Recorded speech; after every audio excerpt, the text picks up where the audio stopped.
నమస్కారం NSTV news కి స్వాగతం. నా పేరు సంధ్య. ముందుగా వార్తల్లోని ముఖ్యాంశాలు. ప్రాజెక్టుల మీద అవగాహన రాహిత్యంతో మాట్లాడుతున్న మేధావి, నువ్వు ఎల్లంపల్లి ప్రాజెక్ట్ రాజశేఖర్ రెడ్డి హయాంలోనే శంకుస్థాపన అయింది.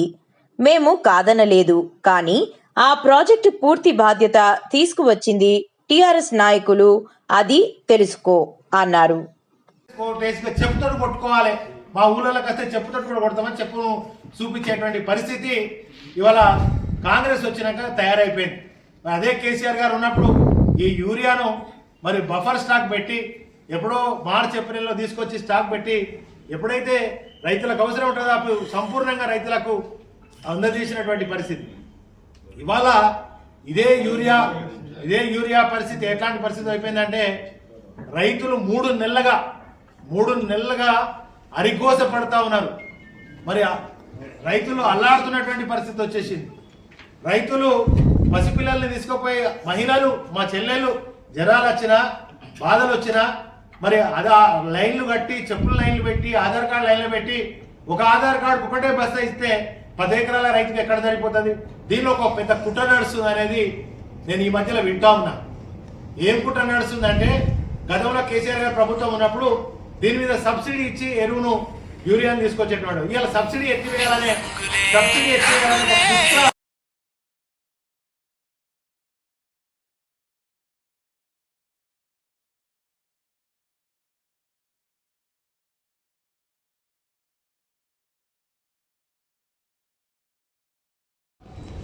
నేనైనా భూమి పూజ చేసిన అనేటట్టున్నాడు. మన అంబేద్కర్ 125 అడుగుల అంబేద్కర్ విగ్రహాన్ని కూడా రేపు పొద్దుగాల నేనే దానికి భూమి పూజ చేసి నిర్మాణం చేసినట్టు ఇవాళ కూర్చుంటున్నటువంటి సెక్రటరేట్ కూడా నేనే కట్టినా అనేటట్టున్నాడు. ఇక భవిష్యత్తులో ఎందుకంటే తెలంగాణ తల్లిని మార్చేసాడు కనుక ఇక ఇట్లాంటివన్నీ కూడా ఇది రేవంత్ రెడ్డికి సాధ్యం కనుక మరి ఇవాళ మాట్లాడుతున్నటువంటి మేధావులు ఎవరైతే ఉన్నారో అపర మేధావులు మీరు ఒకసారి ఆలోచన చేయండి. ఎవరి హయాంలో సరే మీ హయాంలో మేము కాదంటలేం, మీ హయాంలో శంకుస్థాపన చేసి మేము కాదంటలేం, కానీ పూర్తి చేసింది మేమనేటువంటి విషయాన్ని గ్రహించండి. మేధావులారా, కాంగ్రెస్ మేధావులారా, ఒకసారి దీన్ని ఆలోచన చేయండి. నిజాలు మాట్లాడండి. ఇప్పటికైనా 2 ఏళ్ళు అయిపోయింది, ఇంకేం చేస్తారు? రేపు ఏదైనా ఎలక్షన్లు వస్తే మిమ్మల్ని కర్రు కాల్చి వాయిదా పెడతారు. మీకు తెలుస్తున్నది ఈ ఎన్నికలు ఎందుకు వాయిదా వేస్తున్నారు. అందుకే వాయిదా వేస్తారు, ఎట్లా ఓడిపోతామని చెప్పే ఇవాళ ఈ యొక్క కాంగ్రెస్ ప్రభుత్వం ఎన్నికలకు కూడా పోతలేదు. ఎన్నికల స్టార్ట్లో భాగంగా ఏదో చేసే ప్రయత్నం చేస్తున్నారు. కానీ మీరు ఏం చేసినా కూడా ఎట్టి పరిస్థితుల్లో రేపు ఏ ఎలక్షన్ వచ్చినా కూడా గెలవరు. మీరు ఎన్ని స్టంటులు వేసినా పొరుగు దండాలు వేసినా కూడా ఇలా ప్రజలు మిమ్మల్ని గెలిపించేటువంటి పరిస్థితి లేరనేటువంటి విషయాన్ని మీరు గ్రహిస్తే మంచిది. కనుక ఇప్పటికైనా కాంగ్రెస్ నాయకులారా, కళ్ళు లేని కబోతులారా, చెవులుండి వినలేనటువంటి మీరు తెలంగాణ బిడ్డలైతే కేసీఆర్ గారి నాయకత్వంలో జరిగిన అభివృద్ధిని, కాళేశ్వరం ప్రాజెక్టుని మరొకసారి అబద్ధాలు మాట్లాడే ప్రయత్నం చేయకండి. తెలంగాణ ప్రజలు తిరగబడతారు. నేపాల్లో ఎక్కడో జరిగిందట, మొన్న తిరగబడి చేసినట్ట గట్టనే ఈ తెలంగాణ ఈ యొక్క ప్రభుత్వం పైన కూడా యువత ప్రజలందరూ కూడా తిరగబడే రోజులు వస్తున్నాయి. మొన్ననే నేను సోషల్ మీడియాలో చూస్తాను. నిజంగా ఒక ముఖ్యమంత్రిని పట్టుకొని బండబూతులు మాట్లాడుతా అంటే నాకు కొద్దిగా సిగ్గు అనిపించింది, బాధ అనిపించింది. నిజంగా ఒక ముఖ్యమంత్రి, రాజ్యాంగ బద్ధమైనటువంటి హోదాలో ఉన్నటువంటి ఒక ముఖ్యమంత్రి, వయసులో చిన్నోడా పెద్దోడా ఇవన్నీ కాదు, ప్రజలు గెలిపించారు. అటువంటి ముఖ్యమంత్రిని పట్టుకొని ప్రజలు నానా బూతులు తిడతా ఉన్నారు. ఇప్పటికైనా మీరు కొద్దిగా సిగ్గు తెచ్చుకొని ఏం జరిగిందో, కేసీఆర్ గారి నాయకత్వంలో ఏ అభివృద్ధి జరిగిందో నాకు చెప్పాలి. ఇప్పుడు మా నాయకత్వం వైఎస్ రాజశేఖర రెడ్డి గారు ఆరోగ్యశ్రీ పెట్టిరు, మేము దాన్ని మార్చినామా?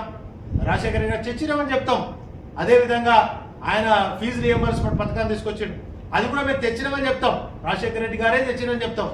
అదే మేము ప్రభుత్వంలో ఉన్నప్పుడు 10 ఏళ్ల పాటు రాజశేఖర రెడ్డి గారు ఏం తెచ్చినా, ఎన్టీ రామారావు గారు ఏం సంస్కరణలు చేసినా వారు చేసిరని చెప్పినాం.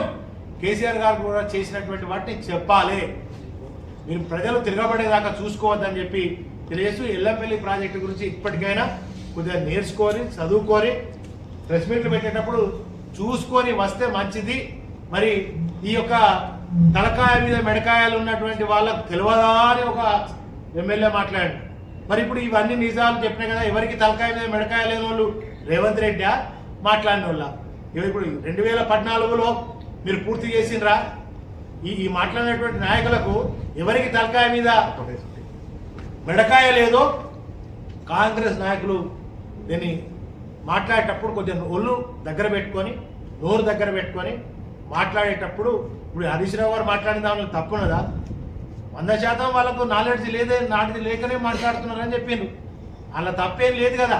మరి ఎల్లంపల్లి ప్రాజెక్ట్ మేమే కట్టినాం బరాబర్ మేమే కట్టినాం. మీరు శంకుస్థాపన చేసి మేము పూర్తి చేసినాం. ప్రజలకు రైతాంగానికి నీళ్ళు ఇచ్చినాం. మరి అవన్నీ కూడా నిజంగా ఒప్పుకొని రేపు మీరు భవిష్యత్తులోకి యూరియా ఎట్లా ఇవ్వాలి, యూరియా ఇచ్చే దమ్ము లేని వేస్ట్ గవర్నమెంట్, చెత్త గవర్నమెంట్, అసమర్థ ప్రభుత్వాన్ని పట్టుకొని ఇవాళ ఇంకా హరీష్ రావు గారు మాట్లాడితే ఏదో మాట్లాడతారు, కేటీఆర్ గారు మాట్లాడితే ఏదో మాట్లాడతారు. ఫస్ట్ గాంధీ భవన్ నుంచి మాట్లాడడం బంద్ చేసి ప్రెస్ మీట్లు పెట్టు బంద్ చేసి మీరు ఇచ్చినటువంటి 420 హామీలుగా ప్రజలకు ఏమి ఇస్తారో చేయండి భయ్. రైతులకు ఏం చెప్పారు? ఫస్ట్ యూరియా ఇవ్వండి భయ్. ఇంకా 3 నెలల నుంచి కొట్లాడుతూ ఉన్నారు. యూరియా ఎట్లా ఇవ్వాలి, రైతులకు రైతు భరోసా ఎగ్గొట్టింది ఎట్లా ఇవ్వాలి, రుణమాఫీ ఎగ్గొట్టింది ఎట్లా ఇవ్వాలి, ఇది ఆలోచించండి అయ్యా. ప్రజల్లోకి రాండి అయ్యా. మీరు కాంగ్రెస్ ఎమ్మెల్యేలారా, మంత్రులారా, ఉత్తమ్ కుమార్ రెడ్డి కూడా వచ్చి గిట్ల ఇచ్చేస్తున్నాం నీళ్ళు అన్నారు.